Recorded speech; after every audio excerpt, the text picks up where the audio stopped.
Hey y'all, it's Crystal. Thanks for coming by today.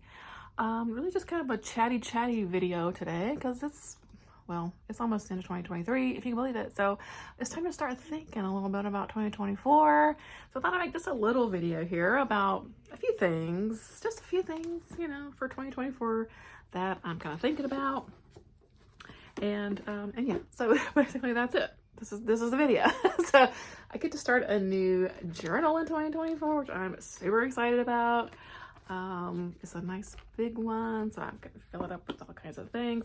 And the one I've been using since 2020, like it literally just has a couple of pieces of paper left in it. So I get to start a spanking new journal, retire this one, and I've been using this one since 2020. So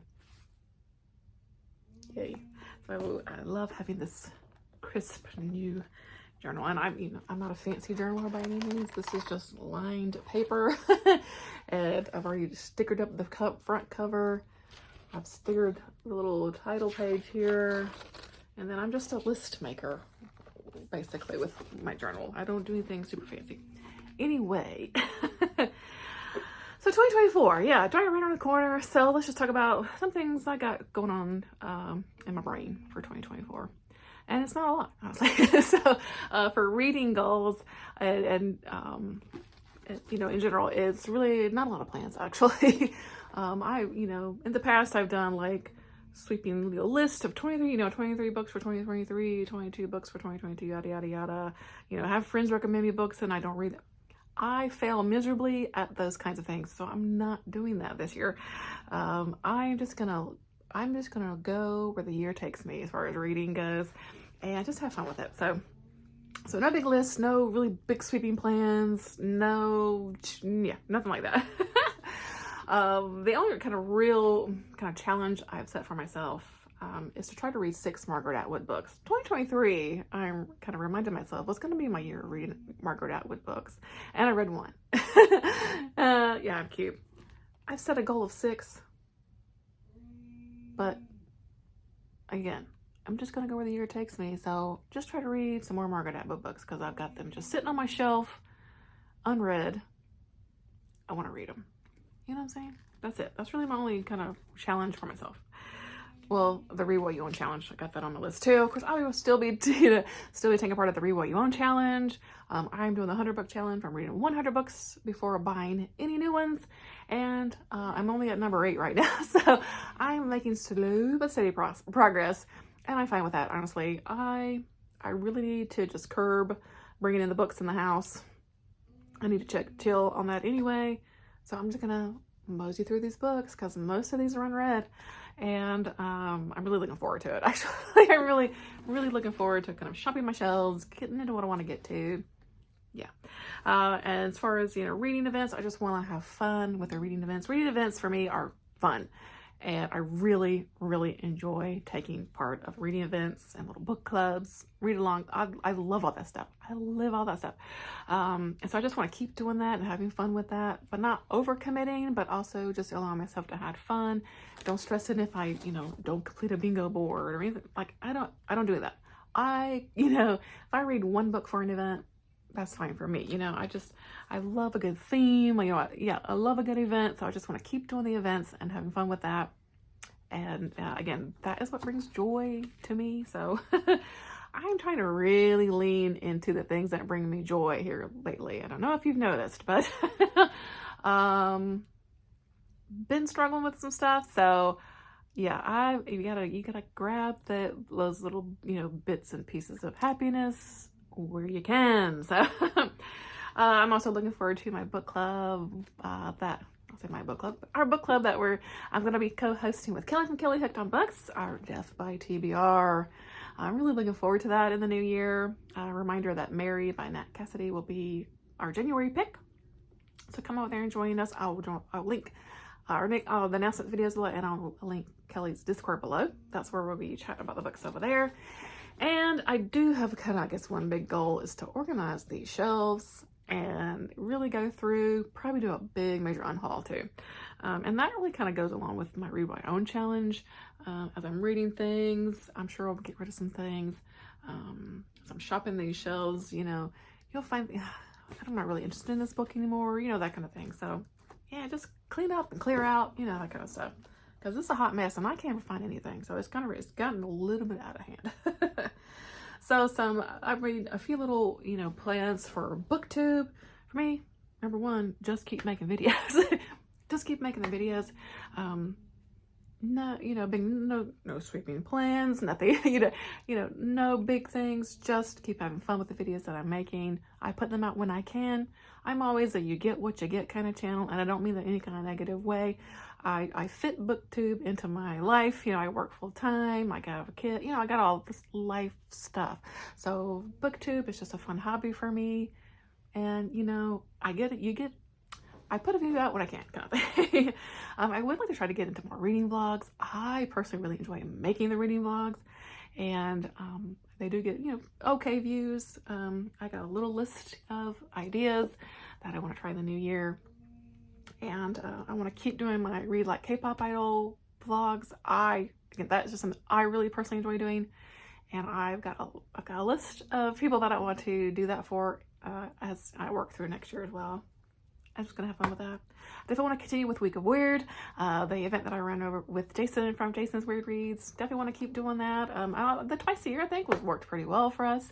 We did it in March and September. I think those months, kind of in general, in this sort of booktubosphere, are good times for those. And you know, it's just a week, so it's really not, you know, for me, it's not a big commitment as far as running an event, you know, that kind of thing. So look out for Weeks of Weird. We'll definitely bring it back at least once, I think, for the year. And again, much with reading, try not to overcommit to things. I do feel like maybe I do that, especially with the events, because I love them so much. But I definitely think I can get a little bit, you know, too involved sometimes, and that stresses me a little bit.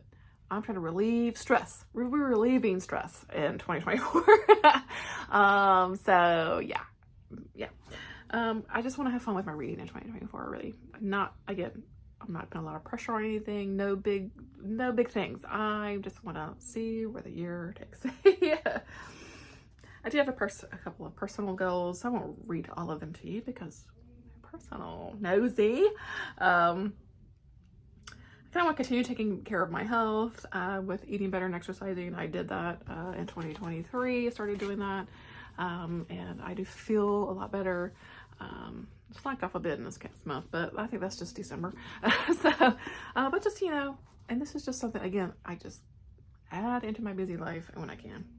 I want to continue my Korean lessons. I'm at 176, I think. Day 176 of my Duolingo. So I want to keep doing my daily Duolingo, but I also want to work really hard on my vocabulary more in 2024 with like actual studying and things like that. So I put here devote maybe at least one day a week to kind of like really focus, study Korean. You know, maybe make myself some flashcards, that kind of things. Look up videos, do some workbooks. I've gotten some workbooks and things like that. I just really, you know, by the end of 2024, I would like to, you know, be able to like say some actual sentences in Korean. I think that would be great. And maybe like understand some things that I'm hearing. To me, that would be fantastic. Korean for me is going to be slow going again because I got other life things involved. But you know, in a few years, I would really like to be able to like have a conversation with someone. You know, I feel like that would be really great. So I just kind of want to keep up with those lessons and really, you know, focus a little bit more intensely with some things as far as the structure of sentences and language, you know, all that kind of good stuff. I want to learn a little bit more of that going forward in 2024 about actually how to like have a conversation with someone. Duolingo, it has been great for me. I think for learning vocabulary, also learning how things are pronounced, but it is not the best thing for like sentence structure and kind of rules of the language. It's not the best for me personally. I think how I learn, it's good for that daily practice. Like I said, I just need a little something more to kind of hone in on what I really need to, what I need to do to really pick up the language as far as a way of actually speaking it and listening and understanding. Does that make sense? Yeah.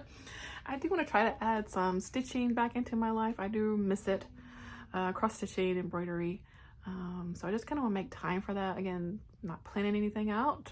Just, just try to add a little more stitching to my life. Yeah. I want to make more time for movies and TV shows, and this actually should be a reading plan, was to actually slow down my reading. I don't need to read all the time. I think that's something I let other things go in 2023, and now I find myself that I'm really, I don't say I feel behind. It's not really behind. It's just that there are other things that I'm wanting to do, and that I'm missing, you know what I mean? Like TV shows and movies, that I just haven't been focusing on in 2023. And so I want to just make time for that in 2024, all that kind of stuff. And for me, I hope 2024 will be the year of concerts, you know, as far as I can afford it.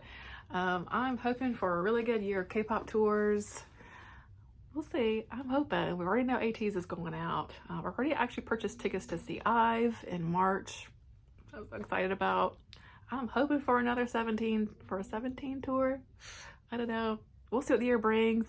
Hoping some more groups come to like my sort of general area like they did this in 2023.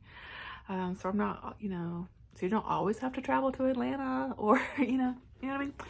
Anyway, so I'm hoping it's the year of concerts for me. I'm looking forward to already like comebacks for K-pop in 2024. I'm just stoked. Just a reminder here, I've got a little K-pop Discord group, and we're just having a lot of fun on there. It's no pressure. It's low fun. You can come and lurk or not, participate as much as you want. We do a song of the day. You can share your songs of the day, whatever. There's a news place. We talk about our biases. We talk about favorite stuff. We do general stuff. We do funny stuff. And I even made, you know, some other areas where we talk about J-pop and C-pop and Western pop music, rock and roll, heavy metal, whatever. We've turned it into just sort of a music thing, but really focused it on K-pop. But if you want to come join us over there, I'll link that below. It just has become another happy place for me. So just a reminder that it's there. Okay, so that's really about it. Again, I mean, 2024, I'm really hoping will just be less stress, more fun. You know, I think I've reached 46 years old, and I just want to have fun with my life. You know, you know what I mean? I want to, you know, take some trips with my family. I want to spend time with my kid. You know, I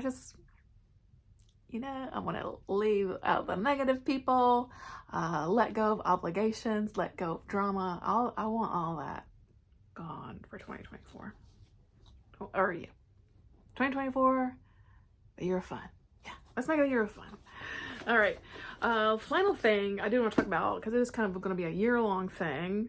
And yes, I know this is a list of specific books, but this is a very stress-free list. It's more just a guide. If I read one book off the list, I'm going to be fine. But I really just kind of wanted to participate in this, because I do think it's important. And this was brought up by MJ over at Reading This Life to, you know, make 2024 a year of reading banned books. And so it's kind of been a 24 and 24, you know, banned books kind of thing. And so I do have 24 books on my list that I searched through different kind of, you know, banned book lists, and did get 24. But my point of my list, though, was to make sure that I owned all of these books, because, you know, Read What You Own challenge. So these are all 24 books that I own, that I can read, that have been banned, you know, at some point for some reason. Sometimes it's ridiculous, but whatever. Yeah, so I'll read these off really quickly. Yeah, anyway, okay. First up, of course, is Genderqueer by Maya. Is it Kobabe? I'm not sure how to say that name. I do apologize. I need to look that up. Genderqueer, I got that one. The Bluest Eye by Toni Morrison. The Curious Incident of the Dog in the Nighttime by Mark Haddon. The Glass Castle by Jeanette Walls. I think that's a nonfiction. I got that on my nonfiction shelf down here. Brave New World by Aldous Huxley. Never read that one. The Golden Compass by Philip Pullman, which I have actually read. But I do want to reread that book and actually finish the series, because I never finished out that series. So I would just kind of want to reread Golden Compass and then finish out that one. I think that'll be really fun. Okay, Roll of Thunder, Hear My Cry by Mildred D. Taylor. Got that up on my middle grade shelf. Along with Julie of the Wolves by Jean Craig Haig George. Another middle grade book that was banned. How fun is that? Out of Darkness by Ursula K. Le Guin. 1984 by George Orwell. Yeah, I never read that one. And shamefully, I've never read The Diary of a Young Girl by Anne Frank. I don't know why. A lot of people that read it in school, we just skipped right over that one, and I just never read it. So, The Giver by Lois Lowry. Never read that one either. Awakening by Kay Chopin. Is it Chopin? I don't know. Forever by Judy Blume, which I may have read like back in the day, but she's due for a reread. Juliet Takes a Breath by Gabby Riviera. My Friend Dahmer by Durf Backdorf. I don't know if that's... New Kid by Jerry Craft. You see there's a lot of middle grade books on this, which I think is just sad. Pet by Kweke Emeze. Push by Sapphire. Speak by Lori Hall Sanderson, which I think is going to be a rough read. Stamped from the Beginning by Ibram X. Kendi. And this one actually just, I've started that book and I just put it down for no real reason. But I want to get back to it finish it. So that's why it's on the list. Handmaid's Tale. I read Handmaid's Tale. It's one of my favorite books. Probably my favorite book. But I want to read the graphic novel. The graphic novel has also been banned at some point, and I've actually never read the graphic novel, so I have the graphic novel on my list.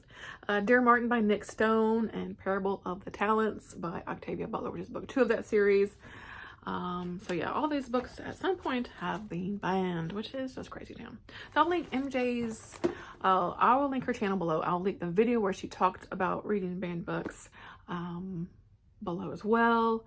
And I know she has a space in her Discord where, you know, banned books, little section where we can talk about the books that we're reading throughout the year. And again, that's a low pressure list for me. It's just something to keep in kind of the back of my mind. Say maybe I'm a little bit like, don't quite know what I want to read or something. Maybe I could look at that list and see if something there, you know, that kind of thing. But other than that, no big sweeping lists, no big major sweeping plans for 2024.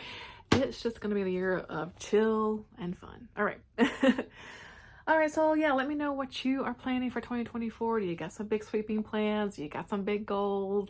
I wish you good luck on everything that you got coming in 2024. Let's make it a really good year. Happy reading for 2024. Nothing but lots of 5 stars, right? All right, guys. Thanks for watching. I'll see you in the next one. Bye.